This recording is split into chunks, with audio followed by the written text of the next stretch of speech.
Baik, saya akan melanjutkan materi yang kemarin, yang video yang pertama. Sekarang yaitu hakikat belajar dan pembelajaran. Materinya masih sama, yaitu hakikat pendidikan dan pembelajaran. Kita akan bahas tentang pengertian belajar. Setelah itu nanti pembelajaran. Pengertian belajar. Belajar adalah proses memperoleh perubahan tingkah laku dalam aspek kognitif, afektif, dan psikomotor. Termasuk kita semua mahasiswa STIT, dan saya sendiri pun masih dalam tahap belajar. Aspek kognitif itu pengetahuan. Kita mendapatkan beberapa pengetahuan dan berbagai macam pengetahuan yang nantinya akan tersimpan dalam pikiran kita, memori kita, dan nanti akan muncul dalam pengetahuan tersebut, yaitu sifat afektif atau aspek afektif. Kita memiliki nilai dalam diri kita, kemudian sikap, artinya aktivitas kita, sikap kita itu memiliki nilai. Di antara kita memiliki kejujuran, kemudian kedisiplinan, empati, bertanggung jawab, kerjasama, dan sebagainya. Kejujuran kita diajarkan untuk jujur ketika lagi pada masa perkuliahan, baik itu dalam ucapan maupun pembuatan tugas, membuat makalah, kita sumbernya jelas ya. Kemudian disiplin, kita membuat makalah, membuat tugas, kemudian perkuliahan, ketika jadwal dan aturan sudah dibuat dan diberikan kepada kalian sebagai mahasiswa, maka harus melaksanakan aturan dan tugas tersebut. Ketika Anda bisa melaksanakannya, berarti Anda itu disiplin. Kemudian empati, karena latar belakang kita, teman-teman kita itu tidak sama dan sebagainya, sehingga timbullah rasa empati kita. Kemudian tanggung jawab. Ketika kita diberikan tugas ya, maka tertanam dalam dirinya itu untuk selesai melaksanakan tugas tersebut. Maka tumbuhlah sifat afektif pada diri kamu, yaitu bertanggung jawab. Kemudian kerjasama. Kerjasama kita itu dalam perkuliahan atau dalam dunia pendidikan itu nggak sendiri. Kita ada teman kita, dan tugas-tugas pun tidak sendiri ya. Kebanyakan berkelompok. Itu dituntut adanya kerjasama antara masing-masing individu. Kemudian yang ketiga, aspek psikomotor ya. Psikomotor, kita mendapatkan keterampilan secara tidak langsung, kita melalui proses perkuliahan dari awal sampai akhir. Ternyata kita bisa atau terampil, menjadi orang yang terampil, membuat makalah, kita terbiasa, membuat tulisan, kita terbiasa, melaksanakan tugas-tugas perkuliahan, kita terbiasa, sehingga keterampilan itu sebagai bekal kita nanti ketika kita keluar dari kampus atau dunia pendidikan.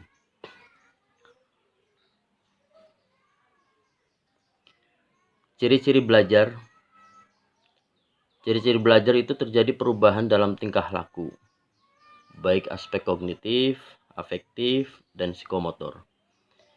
Ketika kita tidak kuliah atau tidak belajar, itu pengetahuan kita itu biasa saja, terbatas dan sedikit. Tapi ketika setelah belajar, kita mendapatkan informasi-informasi ya, maka pengetahuan kita semakin bertambah. Kemudian sikap kita, nilai kita itu semakin bertambah pula. Dan keterampilan atau psikomotor yang kita dapatkan pada diri kita itu nanti juga bertambah. Perubahan bersifat tetap atau relatif tetap. Perubahan merupakan hasil pengalaman ataupun latihan. Jadi perubahan ini bersifat tetap atau relatif tetap, artinya ada sesuatu yang baru yang akan menjadi tambahan kalian, baik itu kognitif maupun afektif dan psikomotor. Artinya pengetahuan yang sudah didapat itu akan tetap, ya, akan tertanam pada diri kamu, pada diri kita, kemudian akan mendapatkan pengalaman-pengalaman yang baru. Biasanya dari pengalaman ya, perkuliahan, belajar, membaca, kemudian berdiskusi, bertanya, dan latihan, yaitu membuat tugas, membuat makalah, membuat karya tulis, dan sebagainya. Kemudian kita masuk kepada teori-teori belajar.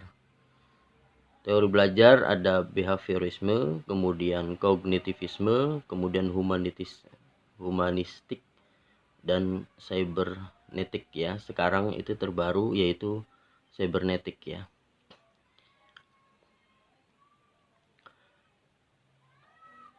Teori belajar behavioris ya. Behaviorisme artinya paham behavior ya. Pemahaman behavior ini stimulus proses respon belajar yang nantinya adanya stimulus, kemudian stimulus tersebut itu melakukan sebuah proses di dalam diri kita, kemudian nanti akan merespon dalam kegiatan belajar. Nanti yang kita dapatkan adalah perubahan tingkah laku kita. Segala sesuatu yang kita tangkap, kita lihat, kita rasakan, itu nanti akan merubah tingkah laku kita, baik disengaja maupun tidak disengaja ya. Baik itu paksaan maupun secara alamiah yang dilakukan oleh diri kamu sendiri, itu pasti ada perubahan tingkah laku. Dalam pembelajaran pemahaman behavior, proses pembelajaran ini berlangsung, yaitu yang pertama adanya penguatan dalam proses belajar mengajar. Kemudian kritik ya, proses belajar yang kompleks tidak terjelaskan. Ada sebuah kritik ya, bahwa paham behavior ini proses belajarnya itu sangat kompleks, aja tidak teratur, tidak tertata dengan baik ya, dan tidak begitu jelas ya arahnya kemana. Kemudian asumsi ya, ada stimulus kemudian pasti ada respon. Ini masih terlalu sederhana ya.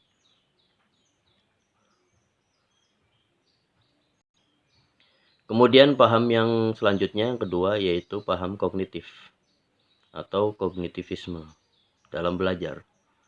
Ya, nanti akan kita dapatkan dalam pemahaman ini adalah perubahan persepsi ataupun pemahaman setelah kita mengetahui teori-teori atau materi-materi dari berbagai mata kuliah, pengetahuan, informasi-informasi yang beragam dan bermacam.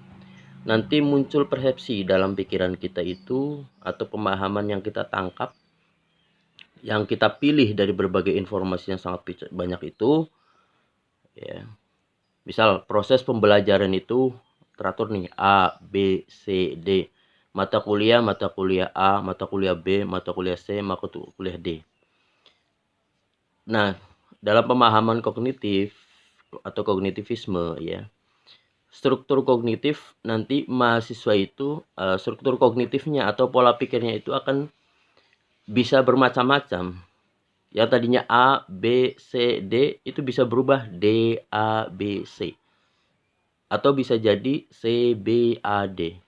Atau B, A, D, C. Dan sebagainya. Tergantung nanti penangkapan masing-masing orang yang berbeda-beda. Kemudian paham humanistik ya, humanisme artinya berkaitan dengan manusia, human. Dalam pemahaman belajar humanistik ini diharapkan kita melakukan proses belajar itu untuk memanusiakan manusia. Adanya pengajar, kemudian adanya yang diajar, kemudian ada pendidik dan ada yang peserta didik. Diharapkan nanti peserta didik itu menjadi menjadi seorang manusia yang seutuhnya, yang memiliki pengetahuan, kemudian sikap dan psikomotor. Dan pendidik itu melakukan kegiatan pembelajaran diharapkan nanti bisa memanusiakan manusia. Karena manusia itu punya akal, dan akal ini harus dikembangkan supaya diarahkan kepada hal-hal yang baik. Dan akal itu secara hakikat itu, akal itu bisa memilih, bisa menentukan mana yang baik, mana yang buruk, mana yang salah, mana yang benar. Nah, akal ini sebagai tameng ya, supaya aktivitas kita ini dalam kehidupan ini itu harus melakukan hal-hal yang baik dan hal-hal yang benar. Proses pembelajaran ya, sebenarnya humanitis ini lebih kepada filsafat daripada pendidiknya, artinya bahwa hakikat manusia itu adalah seorang hamba dan manusia itu makhluk sosial, bukan individualisme. Humanisme atau humanistik ini didapat dari pengalaman-pengalaman ilmu pengetahuan. Kemudian yang selanjutnya yaitu cybernetik. Ya, ini paham baru ya, karena berhubung sekarang ini zamannya zaman teknologi, zaman IT ya, zaman milenial digital, maka cybernetik artinya pembelajaran ya, itu melalui pengolahan informasi dalam proses pembelajarannya berkaitan dengan teknologi dan informasi yang berkaitan dengan heuristik ya, penemuan-penemuan. Tentunya kita menghadapi dunia yang modern, adanya penemuan-penemuan baru, dan kita dituntut untuk bisa melaksanakan ya, bisa bertahan dalam kondisi yang baru tersebut. Kemudian bersifat algoritmik ya. Sekarang itu berkaitan dengan matematika, algoritma atau yang kita sebut dengan komputer ya, internet.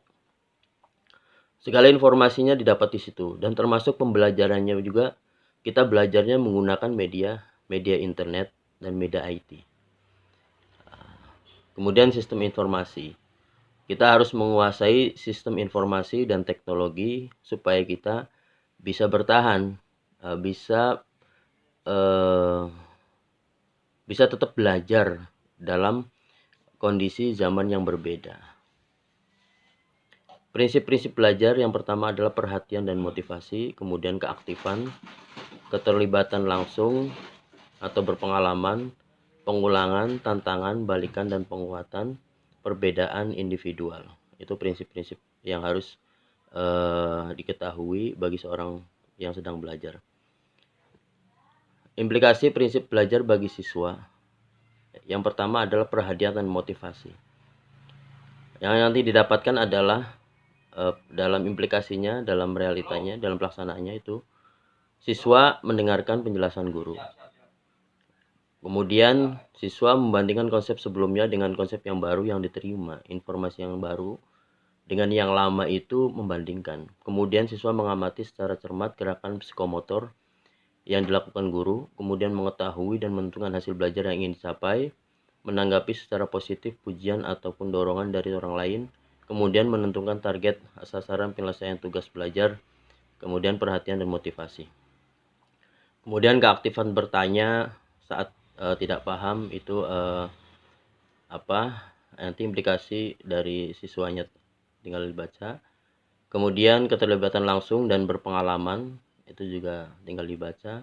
Kemudian pengulangan mengerjakan soal-soal latihan itu tinggal dibaca. Kemudian tantangan melakukan eksperimen dengan tingkat kesulitan yang berbeda-beda. Kemudian balikan dan penguatan mencocokkan jawaban dengan kunci jawaban. Ini juga sebuah keterampilan yang harus dikuasai oleh seorang pembelajar. Kemudian perbedaan individu menentukan tempat duduk di kelas ya. Ada anggapan bahwa duduknya di depan itu pinter-pinter, di belakang itu bodoh-bodoh ya. Tinggal baca saja itu. Kemudian implikasi prinsip belajar bagi guru ya. Artinya seorang guru pun atau pendidik pun harus ada perhatian dan motivasi sehingga nanti pembelajaran itu tidak monoton dan siswa itu bersemangat dan nyaman mengikuti proses pembelajaran. Perhatian dan motivasi tinggal dibaca saja. Kemudian keaktifan menggunakan multimetode, artinya banyak metode dan multimedia. Kemudian keterlibatan langsung dan berpengalaman. Kemudian pengulangan merancang pelaksanaannya.